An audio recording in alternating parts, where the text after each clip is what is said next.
नमस्कार। देश के लाखों सरकारी कर्मचारी और पेंशन धारकों का एक बार फिर से स्वागत है। दोस्तों, इस समय की आप सभी के लिए बहुत ही बड़ी खबरें निकलकर सामने आ चुकी हैं, जिसके बारे में आज की इस वीडियो के अंदर बात करेंगे। दोस्तों, यहाँ पर पहले आप सभी को बता दें कि पेंशन पर दोस्तों कैबिनेट बैठक में बड़ी चर्चा हुई है, जिसमें दोस्तों 3 मुख्य टॉपिक कवर किए गए हैं, जिसके बारे में आज की इस वीडियो के अंदर बात करेंगे। जिसमें डीए बढ़ोतरी को लेकर आदेश जारी हो चुका है कि आपका 50% डीए और डियरनेस अलाउंस जो आप सभी की महंगाई भत्ता है, महंगाई राहत है, उसको लेकर बड़ा अपडेट है। साथ ही साथ दोस्तों 7500 प्लस मेडिकल की सुविधा पर बड़ा बयान दोस्तों आप सभी के लिए देखने को मिला, इसके बारे में बात करेंगे। वहीं दोस्तों 5, 10 और 15% पेंशन में बढ़ोतरी को लेकर बड़ी खबर निकलकर सामने आ चुकी है, यानी कि आप सभी की एडिशनल पेंशन में बढ़ोतरी होने वाली है। इस बढ़ोतरी को लेकर भी कैबिनेट बैठक में बड़ी चर्चा के बाद आप सभी के लिए बड़ा अपडेट आया है, इसके बारे में भी आप सभी की इस वीडियो के अंदर बात की जाएगी। वहीं दोस्तों लाखों कर्मचारियों के लिए बड़ी खुशखबरी है। आज सभी कर्मचारियों के डी में 5% का इजाफा होली पर सरकार ने दिया सबसे बड़ा तोहफा, सबको डबल तोहफा। जी हां दोस्तों, आप सभी के लिए क्या डबल गिफ्ट है, क्या डीए के साथ साथ एरियर को लेकर भी कोई बड़ी खबर है, इसके बारे में दोस्तों आज की इस वीडियो के अंदर बात की जाएगी। वही दोस्तों 7000 प्लस डीए को लेकर कल होगा चक्का जाम, अब बढ़ी आएगी पेंशन धारकों की पेंशन। जी हां दोस्तों, ईपीएस 95 न्यूनतम पेंशन 7500 प्लस डीए को लेकर यहाँ पर जो है आप सभी के लिए बड़ी खबर आई है, जिसमें दोस्तों ईपीएस 95 पेंशन धारक एक बार फिर से चक्का जाम करने वाले हैं। इसको लेकर बड़ी खबर की बात इस वीडियो के अंदर करने वाले हैं। साथ ही साथ दोस्तों आप सभी के लिए यहाँ पर केंद्र की तर्ज पर राज्य सरकार ने अब तक डीए में वृद्धि करने की घोषणा कर दी है। 12 लाख पेंशन धारकों को महंगाई राहत यहाँ पर बढ़ाई जाएगी। तो कैसे महंगाई राहत बढ़ेगी, पेंशन धारकों की पेंशन में कैसे वृद्धि की जाएगी, मेडिकल अलाउंस और 7500 की मांग पर क्या हुआ है, और साथ ही पेंशन बढ़ोतरी पर क्या बड़ी अपडेट है, सारी चर्चा इस वीडियो के अंदर करेंगे। इसलिए आप सभी पेंशन धारकों से निवेदन है कि दोस्तों आप वीडियो को लास्ट तक देखें। साथ ही हमारे चैनल पर पहली बार विजिट कर रहे हैं तो दोस्तों चैनल को जरूर सब्सक्राइब कर दें। तो चलिए बिना किसी देरी की खबरों का सिलसिला शुरू करते हैं। देखिए, सबसे पहले बात करें तो दोस्तों पेंशन पर केंद्रीय कैबिनेट की बैठक में बड़ी चर्चा हुई। जी हां दोस्तों, आप सभी जानते होंगे कि केंद्रीय कैबिनेट की बैठक आप सभी के लिए समाप्त हो चुकी है, जिसमें दोस्तों बड़ी चर्चा ईपीएस 95 पेंशन धारकों की पेंशन बढ़ोतरी को लेकर सामने आई है। जिसमें पहले टॉपिक की बात करें तो दोस्तों डीए बढ़ोतरी का आदेश आप सभी के लिए फाइनल हो चुका है, इसको लेकर बड़ी खबर आई है, इसके बारे में बात करते हैं। देखिए दोस्तों, आप सभी जानते होंगे कि केंद्रीय कर्मचारियों पहले यहाँ पर जो है 46% डीए का लाभ मिल रहा था, जिसके बाद दोस्तों नवंबर, दिसंबर और जनवरी का एआईसीपीआई इंडेक्स आंकड़ों में वृद्धि नजर आने के कारण यहाँ पर 4 से 5% महंगाई भत्ता बढ़ोतरी की यहाँ पर आप सभी के लिए उम्मीद जताई जा रही थी। इस बीच केंद्रीय कैबिनेट की बैठक के अंदर डीए में यहाँ पर जो है 4% की बढ़ोतरी को मंजूरी मिल चुकी है, यानी कि अब आप सभी को यहाँ पर जो है 50% डीए का लाभ मिलेगा, जिसके तहत जो पेंशन धारक है उनकी पेंशन में भी, साथ ही साथ जो कर्मचारी है उनकी सैलरी में बढ़ोतरी होगी। दोस्तों मान लीजिए अगर कोई पेंशन धारक है उसकी पेंशन 10,000 रुपए की है, तो साथ ही में दोस्तों महंगाई राहत के रूप में उन्हें 5,000 रुपए के जोड़कर दे दिया जाएगा, यानी कुल मिलाकर उनकी पेंशन जो है अब दोस्तों 15,000 रुपए आएगी। वैसे ये फॉर्मूला कर्मचारियों पर भी लागू होता है, क्योंकि उनका भी महंगाई भत्ता बढ़ा है, तो उनकी सैलरी में भी आधी बढ़ोतरी देखने को मिलेगी। ये बड़ी खबर हाल फिलहाल में आप सभी पेंशन धारकों और सरकारी कर्मचारियों के लिए निकलकर सामने आ चुकी है। वही दोस्तों दूसरी टॉपिक की बात करें तो 7500 प्लस मेडिकल सुविधा को लेकर बड़ा बयान हाल फिलहाल में आप सभी के लिए सामने आया।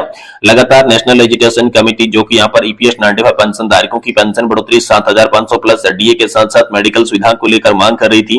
इस बीच दोस्तों 7500 प्लस डीए के साथ साथ मेडिकल सुविधा को लेकर बड़ा बयान हाल फिलहाल में आप सभी के लिए सामने आया, जिसमें दोस्तों केंद्रीय कैबिनेट की बैठक के दौरान यहाँ पर चर्चा 7500 और मेडिकल सुविधा को लेकर हुई, जिसमें दोस्तों हाल फिलहाल में आप सभी के लिए मेडिकल सुविधा को लेकर अच्छे इंतजाम किए जाएंगे, इस पर फैसला हो सकता है। साथ ही 7500 प्लस डीए की पेंशन बढ़ोतरी पर अभी भी दोस्तों पेच अटका हुआ है, ये फाइनल नहीं हुआ है कि आप सभी को 7500 प्लस डीए की पेंशन मिलेगी।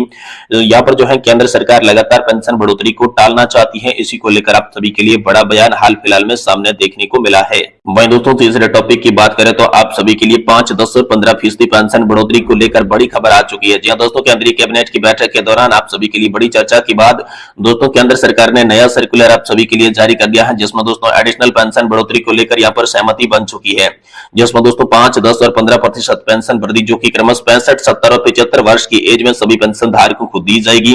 ये दोस्तों आप सभी के लिए फाइनल हो चुका है, और जैसा कि केंद्र सरकार ने आदेश जारी किया था कि 20% पेंशन बढ़ोतरी के लिए आप सभी को 80 क्रॉस करने की जरूरत नहीं है। जैसे कोई पेंशन धारक 79 ईयर का पूरा हो जाता है, उन्हें दोस्तों 20% एडिशनल पेंशन बढ़ोतरी का लाभ मिलेगा। ये दोस्तों आप सभी के लिए इस वक्त की बहुत ही महत्वपूर्ण और इंपोर्टेंट खबर निकलकर सामने आ चुकी है। वहीं अगली बड़ी खबर की बात करें तो दोस्तों ईपीएस 95 पेंशन को लेकर बड़ी खबर है। न्यूनतम पेंशन 7,500 प्लस डीए को लेकर चक्का जाम होगा, अब बढ़ेगी पेंशन। जी हां दोस्तों, न्यूनतम पेंशन बढ़ाने को लेकर बड़ी खबर है।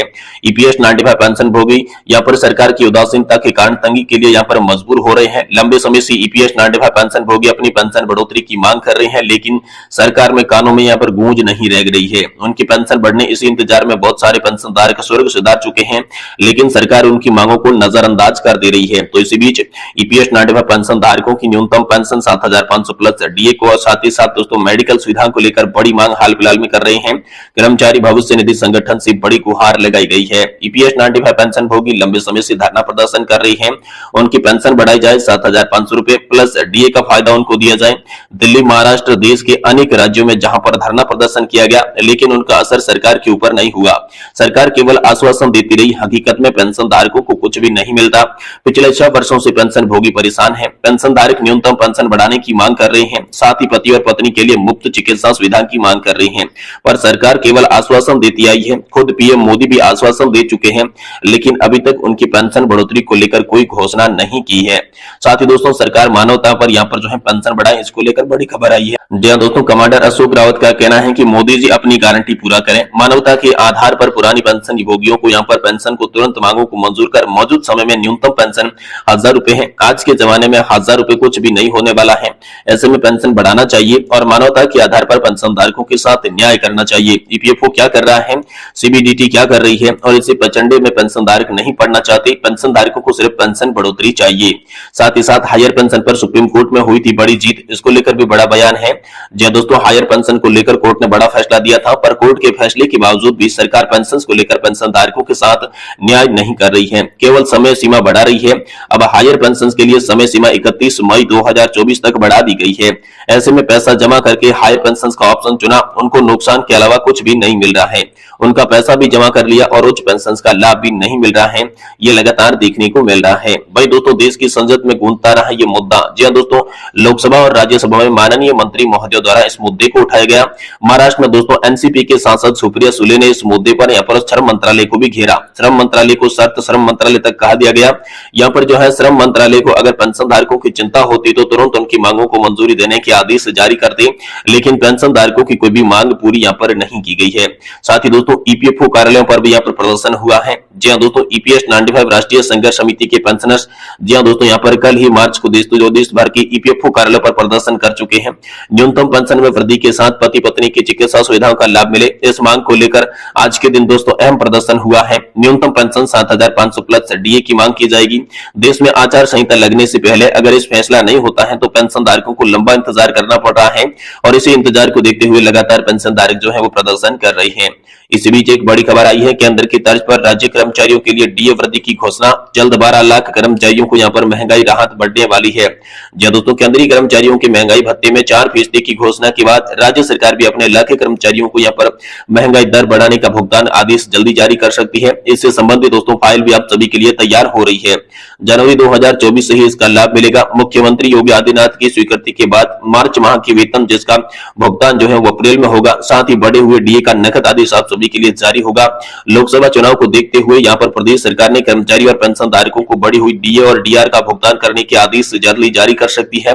कर्मचारियों को इस वृद्धि से जनवरी 2024 से ही मिलेगा। महंगाई भत्ता और महंगाई राहत में दर में जो 40 से 50% तक किए जाने से सरकार के खजाने पर तकरीबन यहाँ पर 314 करोड़ रुपए का अतिरिक्त भार भी पड़ेगा, ये भी सामने आ चुका है। लेकिन इससे 12 लाख पेंशन धारकों की राहत भी बढ़ेगी। जी हां दोस्तों, राज्य सरकार द्वारा बढ़ी गई महंगाई भत्ते की घोषणा के बाद करीब 10 लाख राज्य कर्मचारी और 8 लाख दोस्तों शिक्षकों का वेतन भी बढ़ेगा। सातवें वेतन के अनुसार आच्छादित कर्मचारियों को 4% वृद्धि के साथ 50% डीए का दर मिलेगा। साथ ही 12 लाख पेंशन धारकों की महंगाई राहत में भी 4% का इजाफा होगा।